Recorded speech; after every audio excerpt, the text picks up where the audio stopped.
Good morning.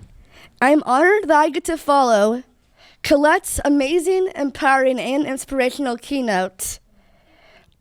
You're welcome. To moderate this fireside chat between two incredible women in Kansas. My name is Lola Kernell. I am the Advocacy Coordinator for the Kansas Council on Developmental Disabilities, also known as KCDD.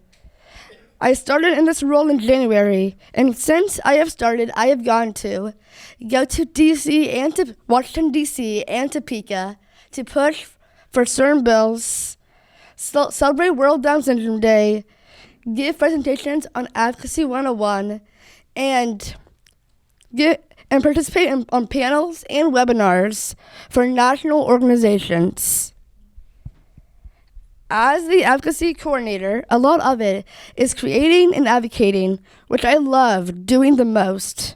One thing that I really like about my job is getting people I care about involved in my work and benefiting from the services that Kansas and our council provide to help them share their stories.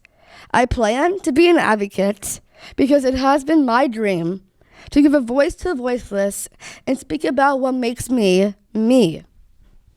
As a council, we have set some goals to create leaders, empower advocacy, and lead systems change. We have also gone to Washington, D.C. twice this year to push for certain bills to be passed, and with Downing and I have shared our stories with congressmen and women. We have a 5-year plan to build a larger network of IDD leaders, which is intellectual and developmental disabilities, and advocates in Kansas. Our goal is to improve how supports, services, and funding are provided for the IDD community throughout the state. Within our team, we come together to share our ideas of what we want to do next, which has helped me in many ways. And this is what we are doing here today in our fireside chat between Secretary Laura Howard from KDADS and my boss Sara Hart Weir from KCDD. Now I would like if those two fine ladies can introduce themselves before we continue on. Thank you, Lola. It's great to be here. Yeah, I'm Laura Howard. As you said, I'm the secretary for the Kansas Department for Aging and Disability Services, KDADS, and also the Kansas Department for Children and Families. And I think both of those fit with our conversation today because within KDADS, we support the Home and Community-Based Services waivers. I'm doing good with skipping the acronyms here. I'm trying hard. And also within Department for Children and Families, we have rehabilitation services, vocational rehabilitation. So I'm really glad to be here today. Thank you, Lola. And again, Sara Hart Weir, I'm the Executive Director of the Kansas Council on Developmental Disabilities. Just wanted to also take a moment and welcome you all to Topeka, Kansas, and to our state capitol. When we came up with this idea to do this symposium with our amazing partners from the Harkin Institute, CareSource, and NDSS, we really wanted to go big or go home and kick off this month in a way that would really spur, I think, the advocacy that we need to see at the federal and state level. So really grateful to each and every one of you for spending the day with us to have this kind of conversation. And I think, as Bob said, you're going to see a series of topics throughout the day that really drive the need to spur competitive integrated employment in the Sunflower State. So I kind of got us off track, Lola, but I did a quick introduction, and I know we're going to dive into it a little bit more throughout these questions. All right. Well, let's dive right in, shall we? So let's start with you, Secretary Howard. Madam Secretary, not security. What? Howard. You've been in charge of the Kansas Department for Aging and Disability Services, or KDADS for short, for a while now. Can you talk about what brought you to this role? Sure. Thanks, Lola. I'm also really glad to be here today, and glad that we're taking this day on the first day of October to celebrate this month and its importance. And I think it's really timely with where we are in Kansas right now, where we're really we have a lot of innovation. moving, but also maybe some percolating that we need to also get moving, right? So what brought me to the role, though, back to your question, I've had the privilege to spend most of my career in state government in Kansas, and many years ago, when the state had a larger human services agency called the Kansas Department for Social and Rehabilitation Services, known as SRS, I had the privilege to work in that agency and to work in the Division of Healthcare Policy as the Deputy Secretary. That was right after the Developmental Disabilities Reform Act passed in Kansas. So, we go back quite a few years. But if you go back and think about the vision of when Kansas passed that act, when state hospitals had really just been closed, and I was looking back at the act. We don't always look at like what's in the law and what it says. But, when I was thinking about being here today, I thought, let's just think about those values and how they continue to reflect today. Because, the act really had 4 guiding principles, really for supporting persons with intellectual and developmental disabilities, engaging in work and activities to maximize abilities. And those 4 areas: independence, integration, inclusion, productivity. Isn't that all about what we have been talking about?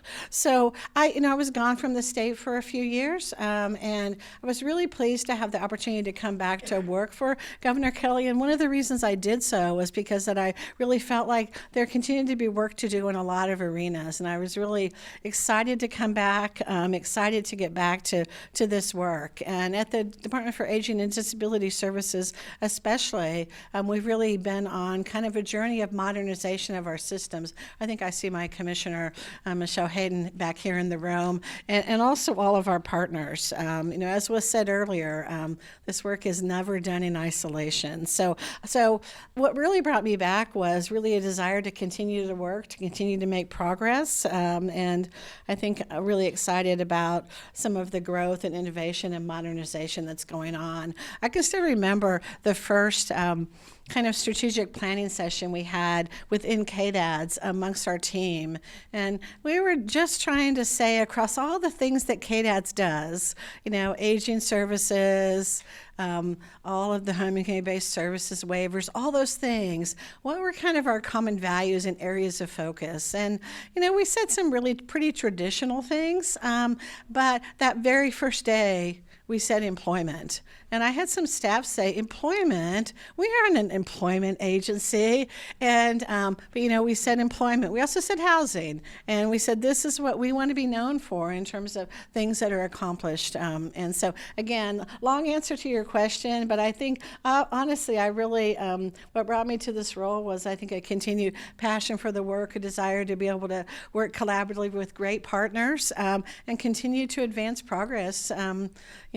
So anyway, that's why I'm here, I think, and that's why I'm excited about a day like today. Thank you. Sara, it's your turn now. You've been a national and state leader in the intellectual and developmental disabilities IDD community for over 20 years. How did you get started working in our community? And what makes our team at KCDD special? It's a great question, Lola. So as you said, I've been working in this field for 2 decades now, or 2+ decades. It's hard to believe. I'm originally from Kansas, grew up in Olathe.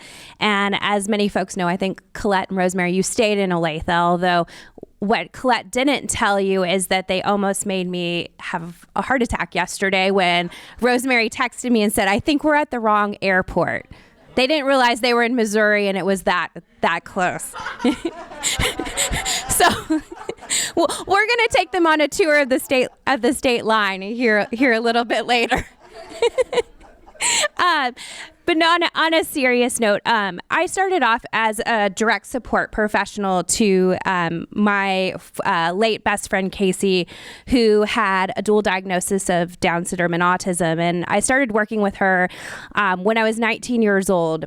And quickly fell in love with Casey, fell in love with her family, and her mom became like a second mom to me. But throughout the course of trying to do my own career exploration, I started to ask Casey's mom questions like, why does Social Security still call her every year and ask if she still has Down syndrome?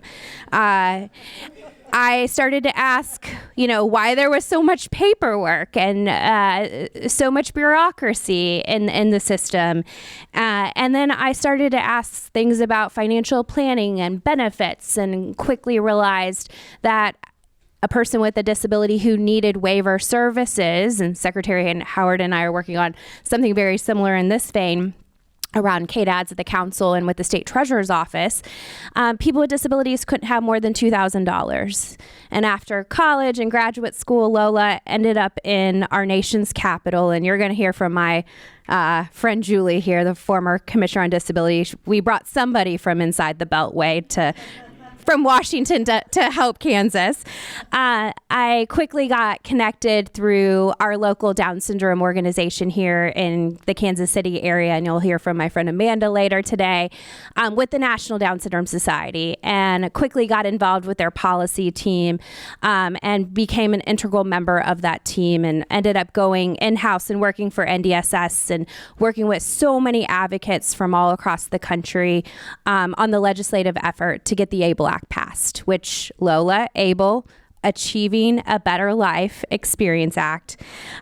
Rachel Mess, Jawanda's here, and so many advocates from all across the country that helped us get that legislation across the finish line. It took 8 years and 4 Congresses. But to me, it became, and it continues to be, the most pivotal piece of landmark legislation law since the ADA, the Americans with Disabilities Act, because it puts a stake in the ground that people with disabilities can save their own money and not put benefits in jeopardy. So ended up Lola working for NDSS until 2019, did a short stint in politics, and I never want to do that ever again. It was horrible. And now I'm loving, to the second part of your question, running the council, because not every problem can be solved in Washington. There are so many challenges at the state level, and I've gotten to see that from a different lens. And it's been great because, as Secretary Howard said, we have so many incredible partnerships that are happening all across our state. And we couldn't do that, Lola, without our team that is really created from a DD Council perspective, Developmental Disabilities Council perspective, to create that systems change and have lived experience. And so you'll hear from Lola throughout the day. You already heard from Allison, and I think Whit is going to take us home this afternoon. Half of our team at the DD Council is a person with lived experience.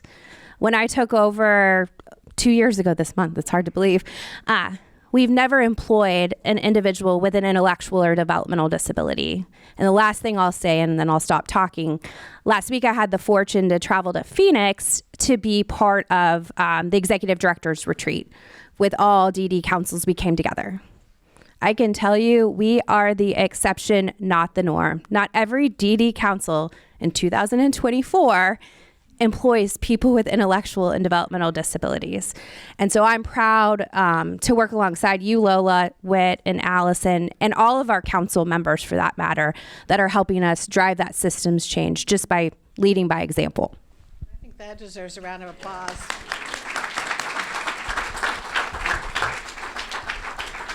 I know this goes back to Lola now, but I just wanted to make a comment that you can see the impact.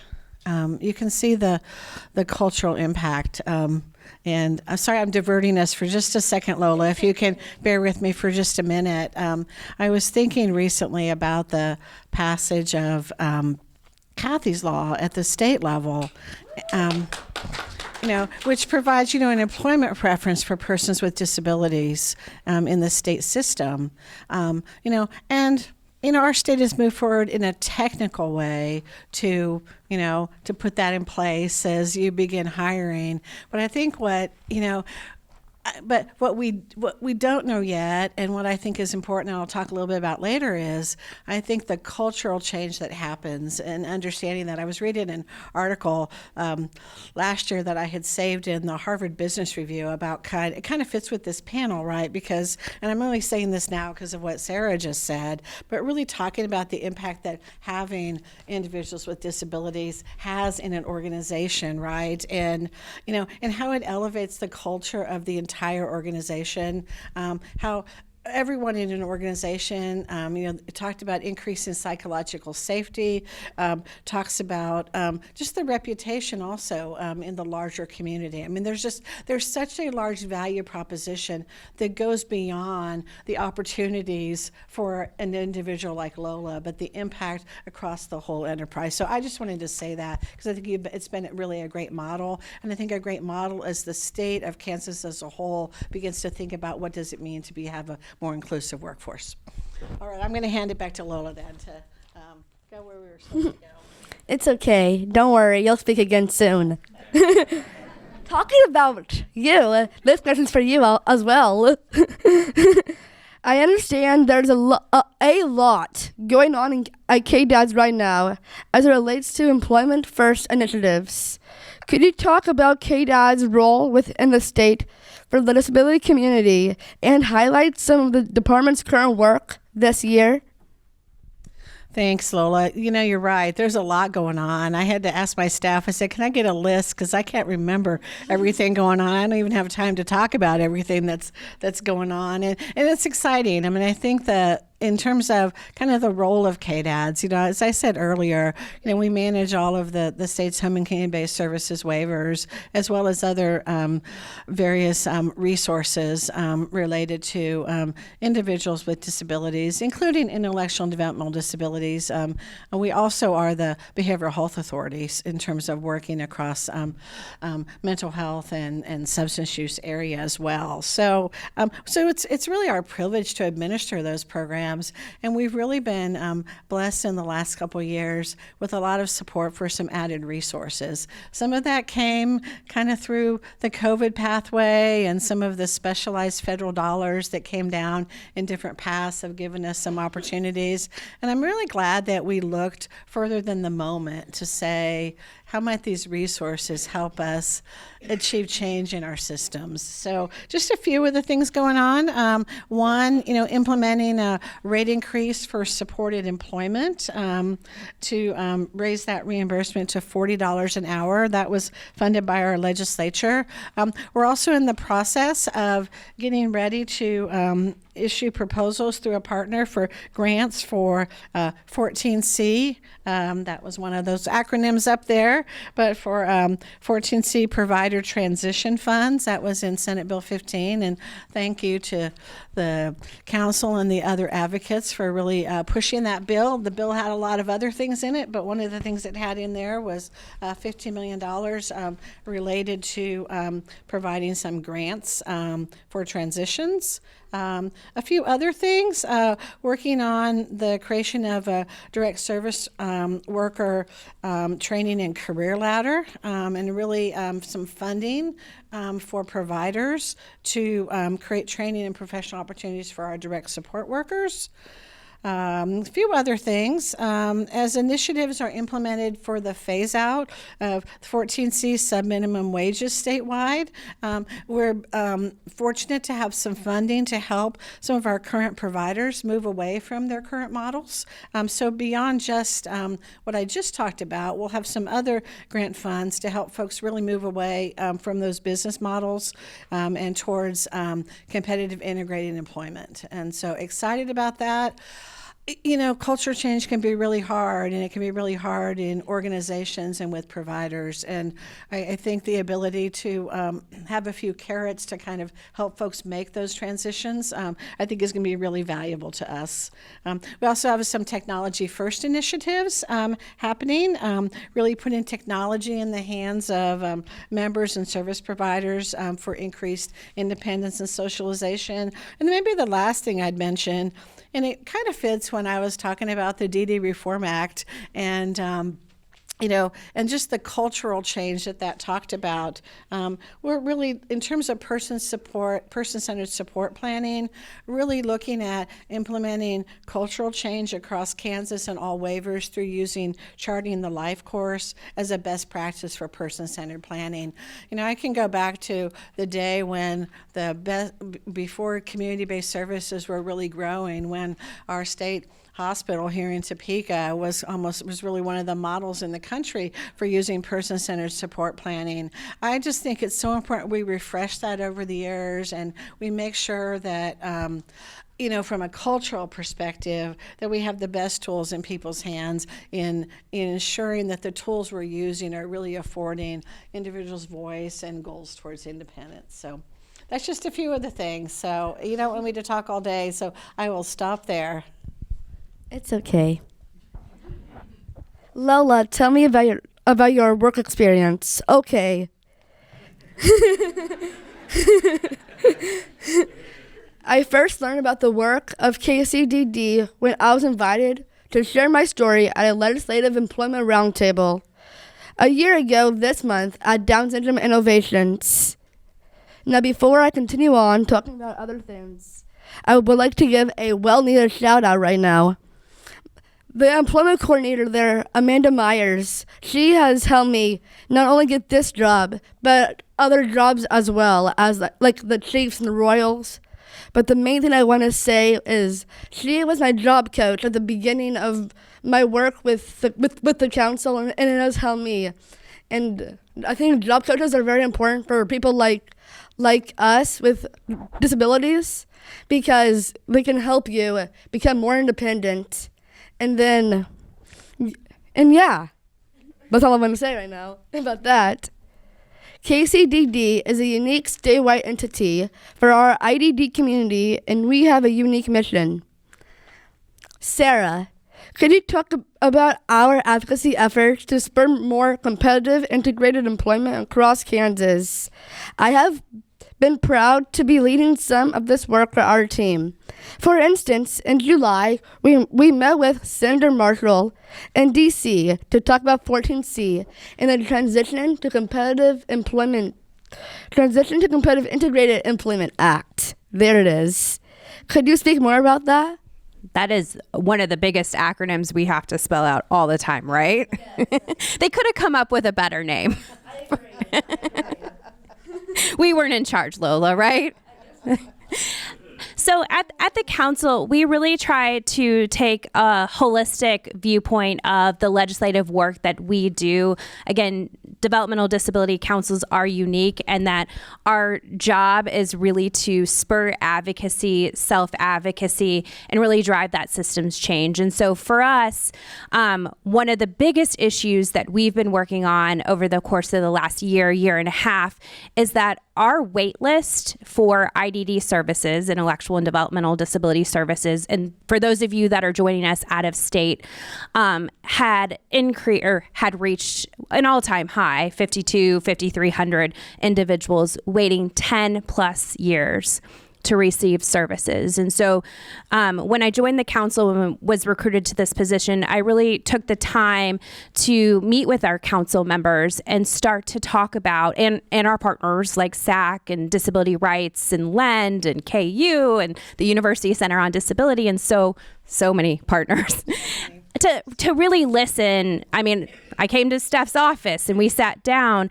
What are those big issues, those big challenges that you're facing? And this issue kept rising to the top.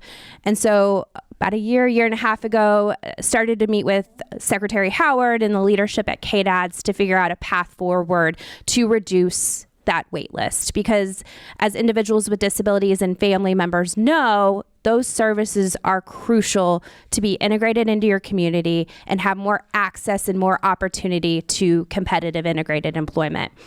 So we started working very diligently with KDADS to increase the funding for the IDD waiver waitlist. We started to testify at Secretary Howard's budget hearings, which are open to the public, and I encourage every advocate to join and be part of that conversation. And then we started to meet with state senators and state reps all across the state to talk about this issue. And let me tell you, and we'll be joined by State Representative Laura Williams later today, it's really complicated and really hard if you're not in this community to explain home and community-based waiver services. That's also a mouthful, right, Lola? And it's really hard to understand the difference if you're not in this community or have lived experience to navigate Medicaid and those HCBS services. So we had to do a lot of education last fall. And I think our team met with almost every single state senator and state rep in this building. And we work with our partners to develop some policy briefs and legislative services to get the right data so we could develop a plan to get that wait list from 5,200 individuals to 0. And it's not going to happen overnight. We know we're strategic, we're smart. But this past legislative session, the 2024 legislative session, and again, for those of you that aren't in Kansas, it is a sprint, not a marathon. DC is so different. I compare this to like that game Whack-A-Mole, where it'd be like, this fire's happening, this fire's happening. And that's what it was like. It is. It's a short time period. It really is. And with a lot of back and forth, a lot of bipartisan support, we were so proud to help drive with so many of our partners to fund 500 new slots on the IDD waiver waitlist this past session. And thanks to Representative Will Carpenter, we were able to cap that at 4,300. So that waitlist can't grow over the next year, and we'll come back and we'll have to revisit that during the 2025 legislative session. But that's huge. That's 500 Kansans with intellectual and developmental disabilities that a lot of them received letters this past summer, thanks to Secretary Howard and her team, to get services to have more access to jobs. So that's the first step. Secretary, yes, and thank you.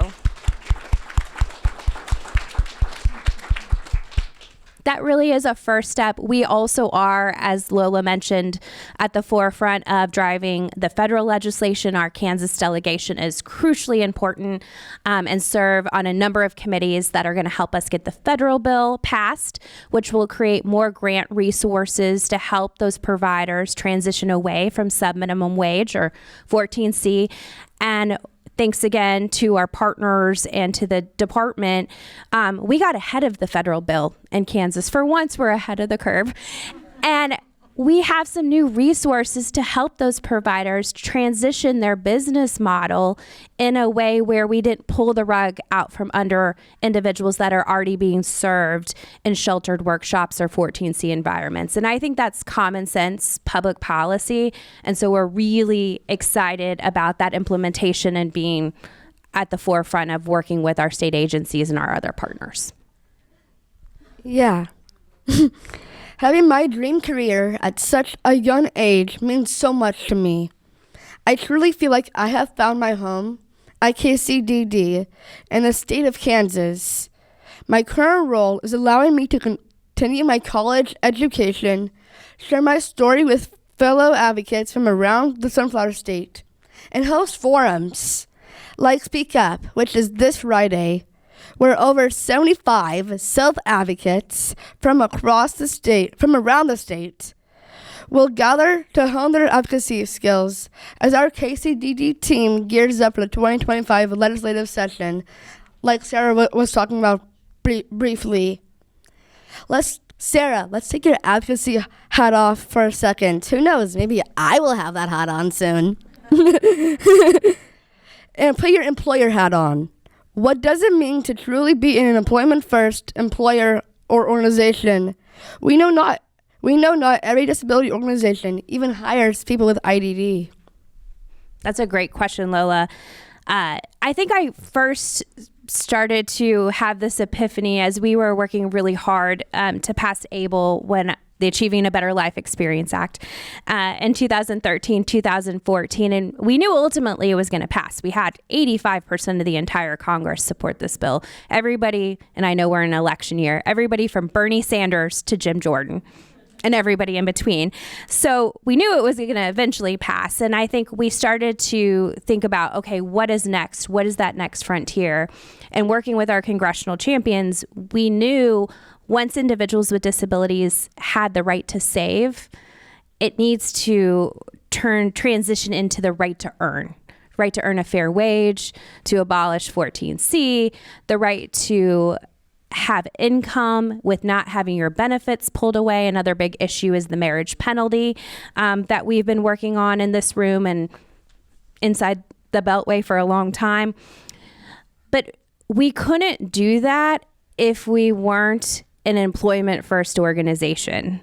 Many of you probably watched, if you're my age or a little older, the show Life Goes On. Chris Burke, Corky. Chris was my longtime colleague at NDSS, and Chris had been working for NDSS since he retired from acting.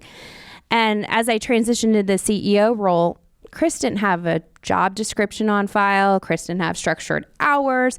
He didn't really have too much support in the office. And we had to evolve Chris's role into one that was where he was treated equally on staff. And then we worked to ensure that at NDSS, a person with Down syndrome was involved in all aspects of our programming, whether that was communications, advocacy, the buddy walk, etc. And I think, Lola, to your question, it's so important because how can we walk the halls of this building? How can we walk the halls of Congress if disability organizations aren't leading by example? So taking off my advocacy hat even more, and Whit, you're going to talk about this as we wrap up this afternoon, because thanks to Secretary Howard, that council has been involved in some of those preliminary conversations to not just transform our team of 4, but to transform the state of Kansas into a model employer. And thanks to SAC, to Steph, Colin, and all of our partners at SAC, we now have Kathy's Law. That's a first step. We still don't have a system where and I don't want to steal Whit's thunder, if you don't have a credit card, how do you get reimbursed for your expenses? We don't have that in Kansas. If you don't drive, how do you get to a meeting? How do you get to a meeting from Topeka to Wichita? And Whit can tell you that story a little bit later. And I don't want to embarrass her, but I will. But Amanda, stand up. Lola already called her out, but because of our partnership with Down Syndrome Innovations, and when Lola was joining our team, Lola's not on any waiver. I don't even think you're on the wait list yet.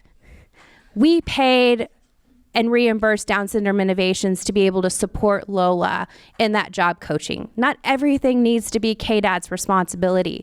Employers need to step up and create their own accommodations and not just call Secretary Howard every time you want something. The Royals and the Chiefs actually pay for job coaching support, so parents don't have to pay anything. Yeah. So that was a long-winded answer for you, Lola, but I think there's all different ways that we can get creative to meet people where they are. That makes sense. Also known as solidarity. Vocab word. Last question is for you, Secretary Howard. My colleague Whit, who you will hear more from during today's last session, shared with me a little bit about her presentation to the governor's cabinet meeting that you are spearheading to help support our state agencies to be model employers. Can you share more information about that? Yeah, thanks, Lola. We recently have created a disability sub-cabinet made up of a number of cabinet secretaries in Kansas. This was an initiative that the Employment First Oversight Committee has actually recommended for quite some time. This really seemed like the right time to bring folks together.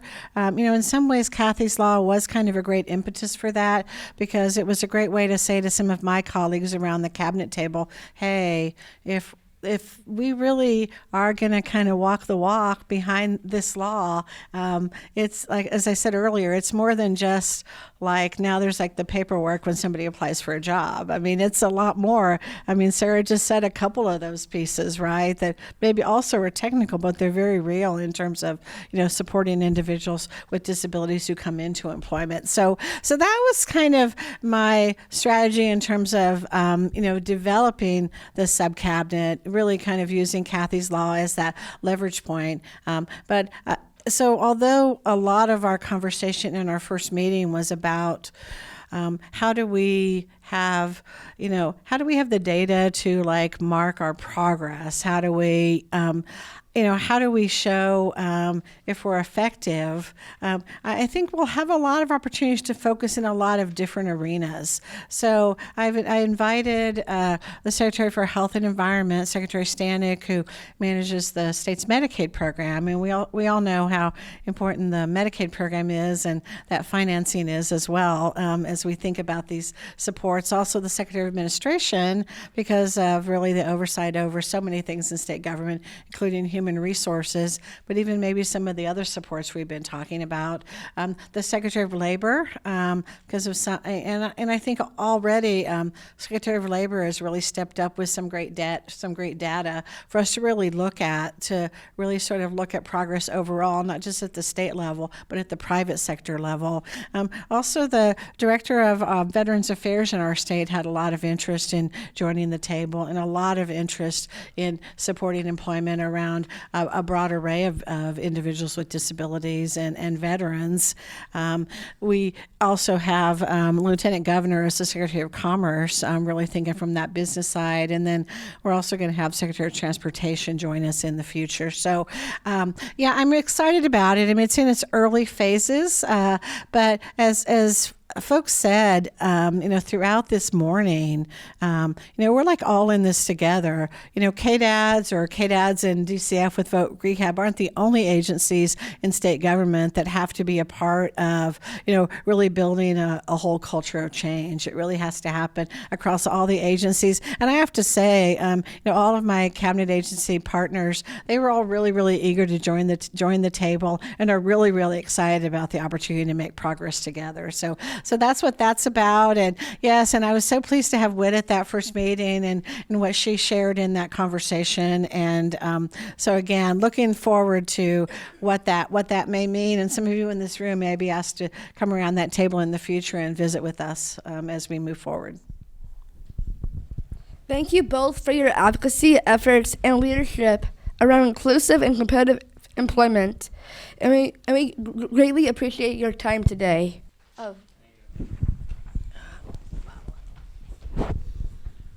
Thank you. As you'll quickly learn, I'm the guy with the questions. So hello, everyone. So first of all, I live in DC, so I'm sorry in advance. But my question is around, vocational rehabilitation services. We've seen that can be, as you've all said, I think a really critical vehicle for competitive integrated employment. And yet, at least the last report I checked, at the national level, you're looking at people making an average of $11 an hour, right? As part of the results of VR program on a federal level. And when you look at particularly self-employment, less than 1% of cases, again, at a federal level, are self-employment cases for people with disabilities. So I'm curious, I don't know the specifics in Kansas, but would love to hear your thoughts, your experience in this national stats, and what is Kansas doing to hopefully improve those numbers. Thanks, and I see our Voc Rehab director is actually here in the room. So that's a first start, right? That we're all in the room together. And Dan, you waved your hand again. Dan Decker, he's our leader for rehabilitation services in Kansas. I don't have those numbers in front of me, and I don't want to put Dan on the spot today. But that's exactly the kind of data we need to look at. I think that what I've been really pleased to see in Kansas is folks working across, and that Voc Rehab isn't kind of over there in some corner, but is at every table, and that we're working together every day to make that kind of progress. So, I mean, I agree with you. I mean, just like all of that other data, we need to move that forward. And Dan is I'm not gonna put him on the spot, but he's gonna jump up and, he's gonna jump up and he's gonna speak anyway. So go ahead, Dan, and talk about some I would just say that we're actually going to talk a little bit about that today between 305 and 355, and just some of the things that we're working on at the VR level here in the state of Kansas. Not specific around the numbers, but how we've been at the table of employment first, and very very happy to be here at the bequest of Sara, and happy to be a part of the thing today. And we'll get into some of that a little bit later today. As I said, the first step's always being at the table, and that's not always the case. So, first off, thank you to everybody who's here. I'm a parent, and it's re-energizing, and it's hopeful that we have so many different voices in the room. I think bringing people off of the waiting list is huge. But I'm also concerned that the pay we currently pay our direct support workers, and they don't have any benefits or holidays off or anything, truly limits the workforce. And therefore, we're having trouble maintaining that workforce, and it's a temporary job is really what it is.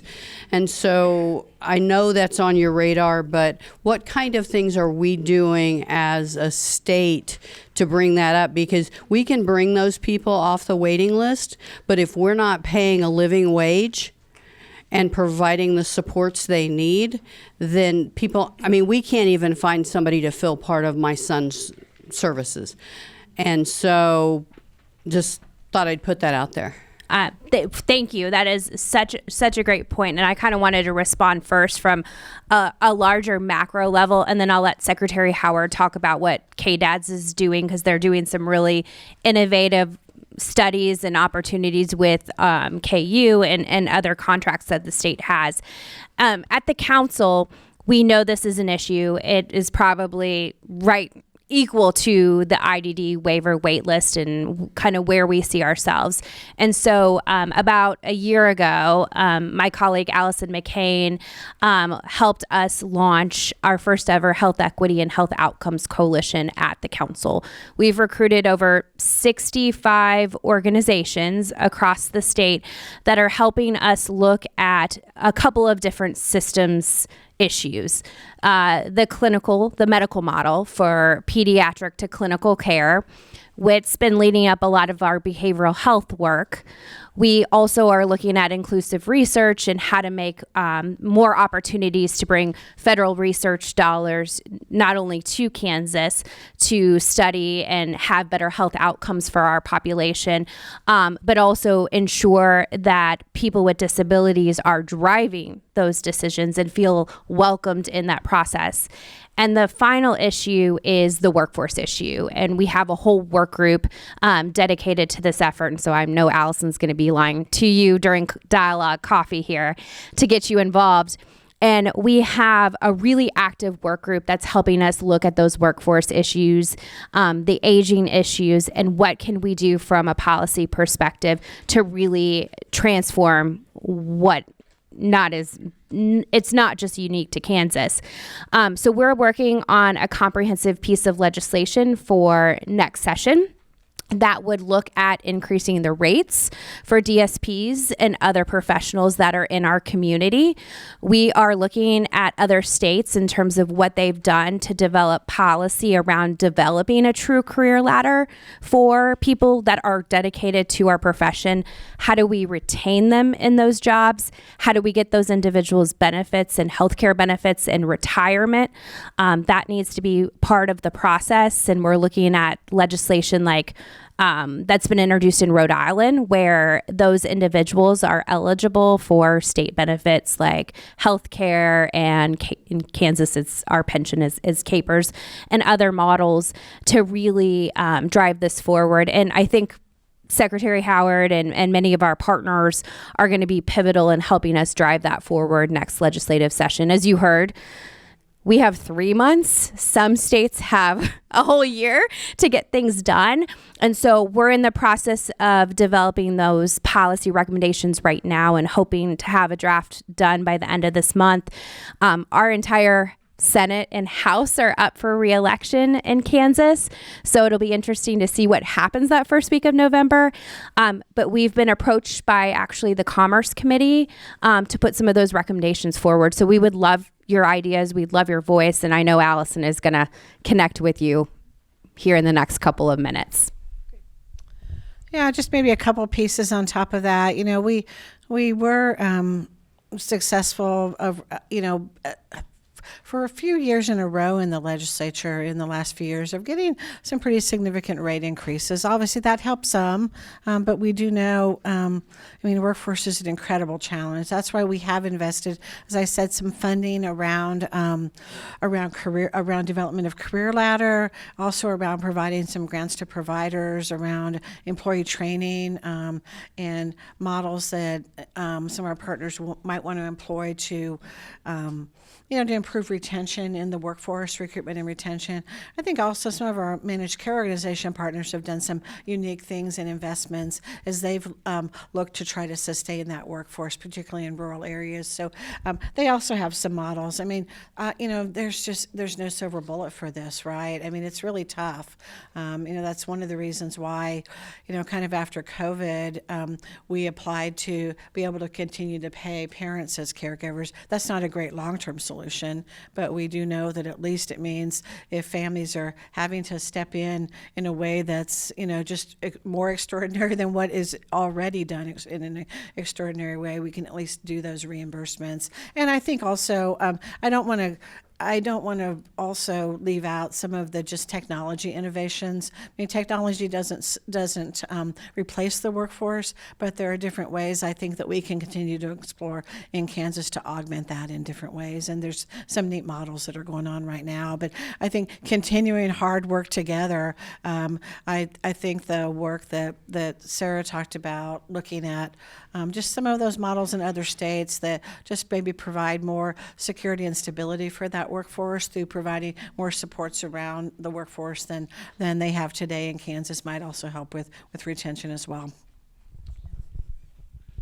We need to make sure this is a career that people can enter into and that they have pathways to continue. For your knowledge of some sort, I know you brought up a few good points. One, I have a family friend who was created a clinic in Denver, Colorado. His name is Dr. Franny Hickey. He had a son with Down syndrome, with autism. I also work at KU Hospital that you mentioned, and I've been working there for quite a while. I just got back from vacation. I know Chris Burke from personal knowledge because I saw him. And plus, I've been a self-advocate for the past 28 years for Florida and for Kansas as well, with people with disabilities, especially with Down syndrome and everything. And I've been in Washington, D.C. to lobby for the R2 bill that never got a chance to get passed. Concerned about the inclusion bill and extreme corporal punishment for people with disabilities. So if you can pass those two bills along, can you please make sure that they get off their butts and get a move on?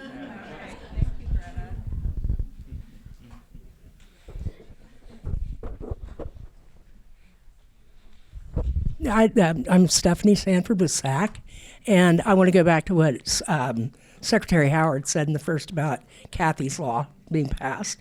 I don't think it would have been passed without the partnership we had with the DD Council, without DRC, Disability Rights Center, driving it over the line.